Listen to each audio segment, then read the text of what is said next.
Good morning everyone. Myself Dr. Gajendra Kumar Jangid, Assistant Professor ABST, Government College Sirohi, Work Arrangement at Government College नावा नागौर। आज के व्याख्यान में हम issue of debentures अर्थात ऋण पत्रों के निर्गमन से संबंधित दिशा निर्देश एवं उनसे संबंधित प्रविष्टियों के बारे में अध्ययन करेंगे। जैसा कि हमने अपने पिछले व्याख्यान के अंतर्गत ऋण पत्रों का अर्थ और उनके प्रकार के बारे में अध्ययन किया था।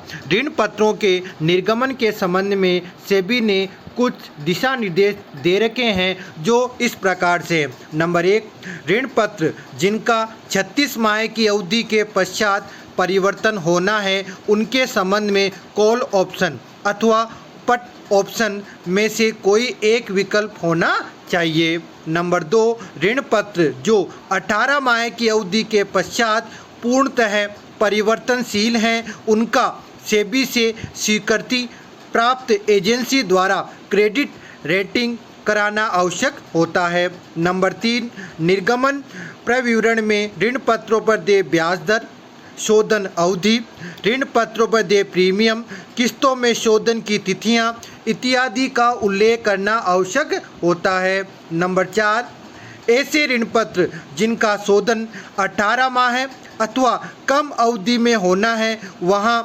प्रन्यासी की नियुक्ति एवं ऋण पत्र शोधन संचय के निर्माण की आवश्यकता नहीं होगी। नंबर 5, 18 माह से 36 माह में अंशों में परिवर्तन होने वाले ऋण पत्रधारियों को पट ऑप्शन का विकल्प होना चाहिए। नंबर 6, अपरिवर्तनशील ऋण पत्रों एवं 18 माह बाद अंशतः परिवर्तनीय ऋण पत्रों की दशा में प्रत्येक 6 माह पश्चात क्रेडिट रेटिंग होना आवश्यक है। और लास्ट नंबर 7, अंशों में परिवर्तनीय ऋण पत्रों की स्थिति में अंशों के आवंटन पर प्रीमियम का उल्लेख स्पष्ट रूप से प्रविवरण में होना चाहिए। अब आगे हमने बताया है कि किस प्रकार से ऋण पत्रों के निर्गमन की प्रविष्टियां होती है। नंबर 1, जब नगद राशि के लिए ऋण पत्रों का निर्गमन हो अर्थात इशू ऑफ डिबेंचर्स और केस।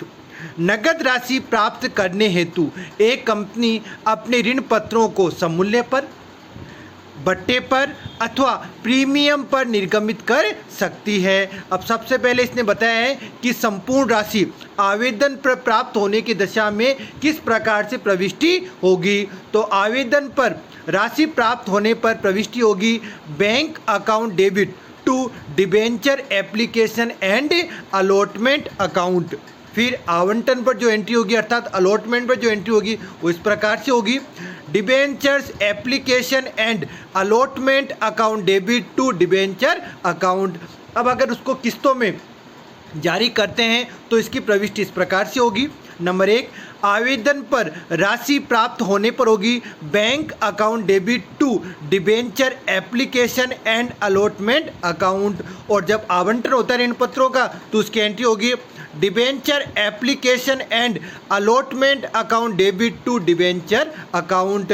फिर आवंटन राशि जब प्राप्त होती है तो उसकी एंट्री होगी bank account debit to debenture application and allotment account. उसके पश्चात जब यातना राशि अर्थात मांग राशि होती है वो दे करने पर उसकी प्रविष्टि होती है debenture call account debit to debenture account. उसी प्रकार यातना राशि अर्थात मांग राशि प्राप्त होने पर जो प्रविष्टि होती है वो इस प्रकार से होती है bank account debit to debentures calls अर्थात फर्स्ट कॉल भी हो सकती है और अगर सेकंड कॉल है तो सेकंड कॉल भी मांग के प्राप्त करने की प्रविष्टि इसी प्रकार से होगी। अति अभिदान अवस्था में अर्थात जब आपने जितने ऋण पत्र जारी किए हैं अर्थात उससे अधिक अपने को जब आवेदन प्राप्त होते हैं तो उसकी प्रविष्टि किस प्रकार से होगी। तो देखिए, अंशों की बाती ऋण पत्रों के आवंटन के समय भी यह व्यवस्था है कि जितने ऋण पत्रों के निर्गमन किया गया था उससे अधिक आवंटन नहीं किया जा सकता। यदि अधि अभिदान और सब्सक्रिप्शन हो गया है तो अतिरिक्त प्राप्त राशि को आवंटन के समय समायोजित किया जाता है तथा अस्वीकृत किए गए आवेदनों पर प्राप्त राशि वापस लौटा दी जाती है। कहने का मतलब है अगर जितने आपने इशू किए, निर्गमित किए, उससे अधिक आवेदन है तो उसे हम एस्वीकृत भी कर सकते हैं और उनसे प्राप्त राशि को अगली जो मांग राशि हैं, जो भी राशि हो उसमें समायोजन भी कर सकते हैं। अब इसकी प्रविष्टि इस प्रकार से होगी, debenture application and allotment account debit to bank account. ये किसकी है? ये लौटाने की, जो राशि हमने प्राप्त की थी उसको वापस लौटाते हैं। कौन सी? जो अतिरिक्त आवेदन आए थे उन पर।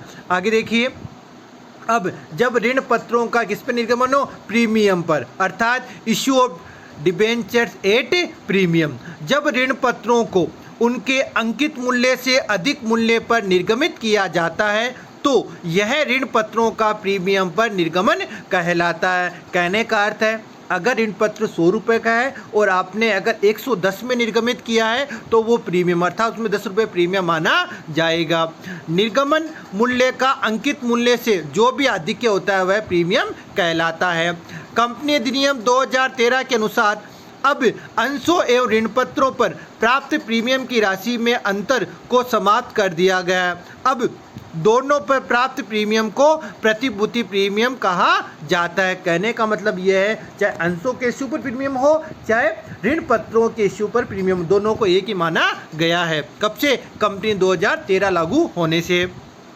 तथा ऋण पत्रों पर प्राप्त प्रीमियम पर भी धारा 52 लागू हो गई है। अब ऋण पत्रों पर है तो इसकी प्रीमियम पर है तो इसकी प्रविष्टि इस प्रकार से होगी, debenture application and allotment account debit to debentures और टू सिक्योरिटी प्रीमियम। कहने का मतलब यह है कि जब आप ऋण पत्रों का आवंटन करते हैं तो उसकी प्रविष्टि इस प्रकार से होगी, debenture application and allotment account debit to debenture और टू सिक्योरिटी प्रीमियम। फिर ऋण पत्रों का बट्टे पर निगमन, अर्थात issue of debenture at discount. जब ऋण पत्रों को उनके अंकित मूल्य से कम मूल्य पर निर्गमित किया जाता है तो इसे ऋण पत्रों पर बट्टे निर्गमन कहा जाता है। कहने का मतलब यह है कि अगर कोई ऋण पत्र 100 रुपये का है और आपने अगर 90 में इशू किया है तो वो डिस्काउंट पे इशू माना जाएगा।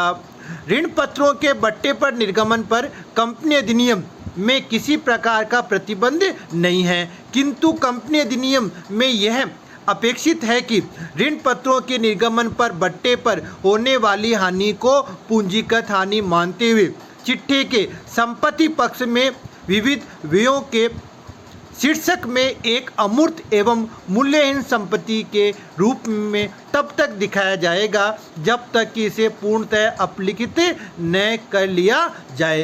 कहने का मतलब यह है, इसको फिक्टिशियस एसेट्स के रूप में बताया जाएगा।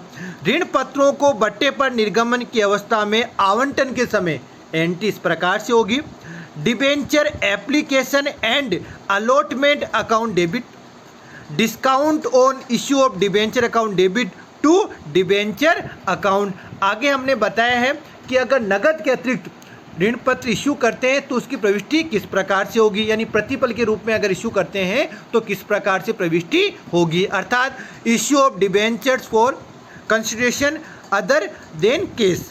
जब एक कंपनी किसी अन्य व्यवसाय की संपत्तियों अथवा व्यवसाय क्रय करती है तो कभी कभी इसके प्रतिफल का भुगतान नगद में न करके ऋण पत्रों का निर्गमन करके किया जाता है तो इसे नगद के अतिरिक्त किसी अन्य प्रतिफल के लिए ऋण पत्रों का निर्गमन कहेंगे।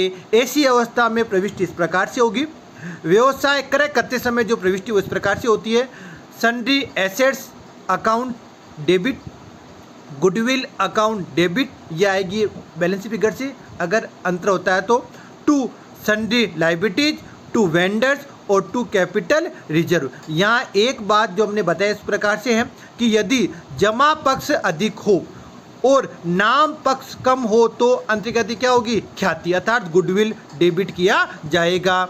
इसके विपरीत यदि जमा पक्ष कम हो और अंतर की को पूंजी संचय अर्थात कैपिटल रिजर्व में हस्तांतरित किया जाएगा। इसको इस तरह समझेंगे, मान लीजिए आपने किसी कंपनी को के व्यवसाय को परचेज किया है, वो किया है, उसकी जो संपत्तियाँ थी वो 5 लाख की थी और आपने उसको 4 लाख रुपए ही भुगतान किया है तो 1 लाख रुपए क्या माना जाएगा, कैपिटल रिजर्व। उसी प्रकार से अगर कोई कंपनी है, उसकी वैल्यू 5 लाख रुपए है और आपने उसे 6 लाख रुपए भुगतान किया है, तो इसका अर्थ होगा कि 1 लाख रुपए गुडविल माना जाएगा। कहने का अर्थ यह है कि अगर डेबिट शेष कम है तो गुडविल, और अगर क्रेडिट शेष कम है तो कैपिटल जो अर्थात पूंजी संचय माना जाएगा।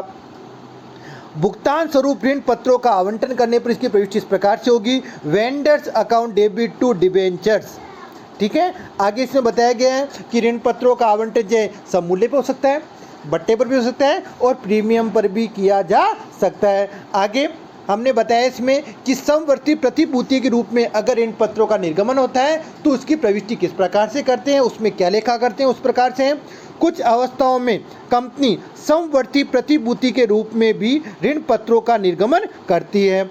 जब कंपनी किसी बैंक अथवा ऋणदात्री संस्था से ऋण लेती है तब बैंक की मांग पर स्थायी संपत्ति के अतिरिक्त ऋण पत्रों को भी सहायक प्रतिभूति के रूप में निर्गमित कर सकती है। जब ऋण वापस लौटा दिया जाता है तब बैंक ऋण पत्रों को वापस लौटा देती है। बैंक को ऋण पर ब्याज प्राप्त होता है किंतु ऋण पत्रों पर कोई ब्याज नहीं दिया जाता। यदि कंपनी ऋण का भुगतान करने में असमर्थ रहती है तब बैंक को यह अधिकार प्राप्त होता है कि वह उपयुक्त ऋण पत्रों को बाजार में बेचकर अपने ऋण की वसूली कर ले। इसकी प्रविष्टि इस प्रकार से होगी, अर्थात लेखांकन व्यवहार है वो बताया गया है कि सहायक प्रतिभूति के रूप में निर्गमित ऋण पत्रों के लेखांकन की 2 विधियां हैं। नंबर ए, ऋण पत्रों पर निर्गमन की कोई जनरल प्रविष्टि नहीं की जाएगी तथा चिट्टे में दायित्व पक्ष में इस निर्गमन का उल्लेख आंतरिक स्तंभ में कर दिया जाता, अर्थात कॉलम में लिख के इसको बता दिया जाएगा।